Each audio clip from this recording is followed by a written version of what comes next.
This is the Aeromine Rooftop wind energy system, rated at 5 kilowatts. Scientists have been developing this wind system which could apparently outperform solar panels in many applications. Reports have been floating around stating that it can generate 50% more electrical energy than solar panels for the same cost. However, Aeromine's own reports show that they can more than half solar panel costs, claiming cost reductions as high as 70%. These are some bold claims, so in this video we'll look in more detail at the scientific papers Aeromine have published to see if this system is too good to be true. Firstly, let's look at how the Aeromine wind system actually works, as at first glance it appears to not have any spinning turbines at all. The fact that there are no external moving parts is actually one of the benefits of the Aeromine, as it makes it more suited for being mounted on roofs for structural and safety reasons. However, this doesn't mean there are no moving parts. To understand the system,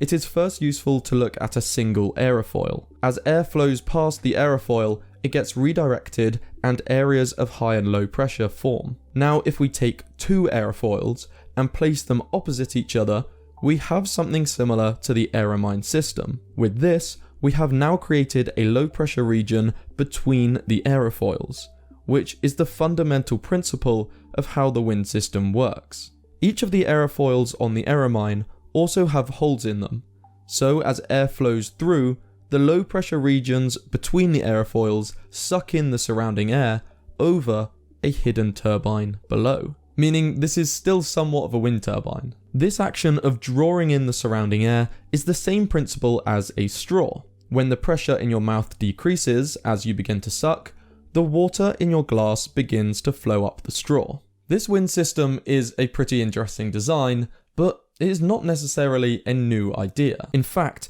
it reminds me of these ancient air conditioners called wind catchers that have been used in Iran for the past 3,000 years. Similar to the Aeromine, these wind catchers exploit low pressure regions, which are caused by the wind, to draw air up into the buildings. In this example, an underground aqueduct known as a qanat is also used to cool the air, providing the ancient air conditioning. Now, with an understanding of how the Aeromine works, we can start to look into how valid the reported claims are. Despite some key drawbacks that I will cover, one benefit is that the Aeromine isn't supported by a tower, and is based on a modular design. This makes it space efficient and helps to keep costs down. It also reduces the need for steel in the construction, which could be seen as a benefit as steel has historically released significant greenhouse gases when it's made. In fact, steel production makes up 7% of global CO2 emissions, which is why the steel manufacturer SSAB is creating fossil fuel-free steel. SSAB have found a solution to steel's CO2 problem using their new hybrid technology. Hybrid replaces coking coal, which is traditionally needed for ore-based steel making, with fossil-free electricity and hydrogen. In the new process, sustainable hydrogen is used instead of carbon to separate iron molecules from oxygen molecules in iron ore, which is a fundamental step of steel production. This new process releases water as a byproduct instead of CO2, like when coking coal is used. This is a huge breakthrough, as this step is the biggest cause of CO2 emissions in steel production. The water released is also reused by SSAB in other processes. However, they have actually bottled some and named it pure waste. Although pure waste won't be sold to consumers, it symbolizes the clean byproducts of the hybrid process. The fossil fuel-free steel will be available on the market as soon as 2026, and SSAB are committed to largely eliminating their overall CO2 emissions by 2030. Clearly, SSAB have learned a lot about drastically reducing the CO2 emissions of steel manufacturing, so they are dedicated to sharing knowledge and information about the technology to increase their impact. If you want to find out more on this, make sure to follow the link in the description to learn more. Looking back at the Aeromine, we can see that it's designed for rooftop applications, but as we continue our analysis, we'll see this is actually one of its biggest flaws. See, the test results are actually very impressive. After successfully showing a proof of concept design in 2019, a 3-meter pilot scale rig was analysed in 2022 to see how the system performs under different conditions. Something I found interesting was how the Aeromine system tackles winds from different directions, which is important as it cannot turn to face it like a normal wind turbine. What they found was that the system produced the same amount of power whether the wind was coming straight on or up to 45 degrees in either direction, which can be seen in this graph where the power generation quickly drops off after that. This may sound counterintuitive, but my understanding is that this works due to the Coanda effect. This is the same effect that causes airflow to follow around an aerofoil, as you can imagine that the wind hitting the Aeromine from different angles is the same as an aerofoil changing its angle of attack. So that is how the Aeromine deals with different wind directions, but is 45 degrees enough? A good thing to look at here is a windrose. This shows what proportion of the wind at a certain site comes from each direction. If we look at the wind profile from near where I am in the southwest of England, we can see it mostly comes from the southwesterly direction. By roughly picking the average wind direction and looking at the area 45 degrees either side, we can see the Aeromine would do a pretty good job here. However, if we look at some windroses from other locations, we can see this isn't always the case, and that a lot of potential wind energy would be lost. Another study from Aeromine using their pilot system looked at how efficiently they could capture power from the wind.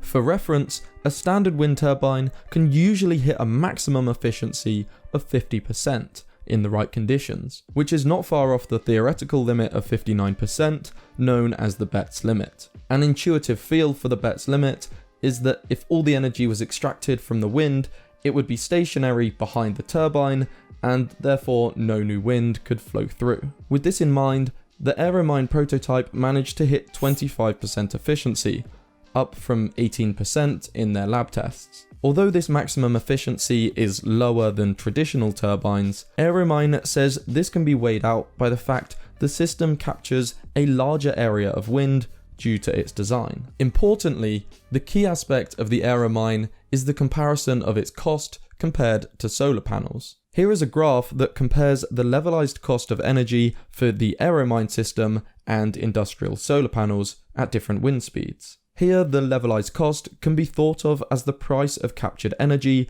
averaged over the system's lifetime. This graph shows how in the Midwest, where the average wind speed is just below 7 meters per second, the energy from the Aeromine is around 70% cheaper than the upper end of industrial solar. However, this is where things become a little bit less favourable for Aeromine. The thing is, these average wind speeds come from this map. Specifically, this map shows the average wind speeds at 30 meters elevation, where the wind is faster than at ground level. Although 30 meters is generous for most buildings, it is probably the least of the worries here. This is because the map also has some important small print, which reads, "The average wind speeds indicated on this map are model-derived estimates that may not represent the true wind resource at any given location. Small terrain features, vegetation, buildings, and atmospheric effects may cause the wind speed to depart from the map's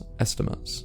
This is very important, as objects at ground level impact the wind speed a lot. The effect of different terrains and buildings on wind speed is captured in the surface roughness. And if we assume the Aeromine is used near villages, small towns, or agricultural land with hedges, we can see that the ideal 7 meters per second wind speed at 30 meters becomes 4.2 meters per second, with this only getting worse at lower elevations and with more built up areas. In terms of cost, this means even in the windy Midwest, the cost becomes higher than the most expensive solar panels. The combination of slow wind speeds on roofs and the lack of economies of scale means these are also more expensive than getting energy from a distant wind farm through the electricity grid. Although this isn't great news for Aeromine, I should mention I don't think any of their claims are false. They could technically reduce energy costs by 70%